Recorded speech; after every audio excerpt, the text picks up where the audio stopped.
ভগবান আমার সাথে এরকম কেন করলো? কিসের জন্যই বা করলো? এত লোক থাকতে আমার সাথে এরকম করতে হলো? এই কথাটাই সবাই বলো না, যখন সবাই খারাপ সিচুয়েশনে থাকো? কিন্তু একটা কথা কি জানো? তোমাদের যতই খারাপ সিচুয়েশন হোক, ফ্যামিলি আছে, আর আমার সেটাও নেই। ফ্যামিলি না থাকার কষ্টটা যার নেই সেই বোঝে। লোকের বাড়িতে কাজ করে খেতে যে কতটা কষ্ট হয়। এখন গরম, তোমরা কি বাড়াও? তোমরা বেরোও না, কিন্তু যাদের মা বাবা নেই তাদেরকে তো বেরোতেই হয় খাবার জন্য, রোজগার করার জন্য, আরও অন্যান্য কাজের জন্য। 43 ডিগ্রি গরমে অনেক কেউ এসিতে থাকছে, এসিতে কাজ করছে, এসিতে থেকেও নাকি তাদের গরম লাগছে।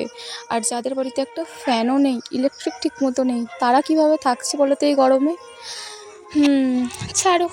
আজকে আমি একটু ভিডিও করছিলাম, খুবই খারাপ লাগছিল, কারণ সবার ফ্যামিলি মানে এইগুলোই ভাবছিলাম।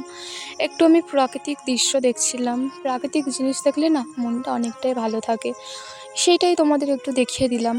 আর আমি ভাবছিলাম আমারও যদি একটা ফ্যামিলি থাকতো, তাহলে হয়তো আজকে আমাকে কাজ করে খেতে হতো না। সো আর কি বলবো বলো, সবার লাইফটা তো আর সমান হয় না, যে যেটা পায় সেটাকেই সে অবহেলা করে। কি বলবো, চলো পরে আবার কোনো ভিডিওতে দেখা হবে। টাটা, ভালো থেকো সবাই তোমরা।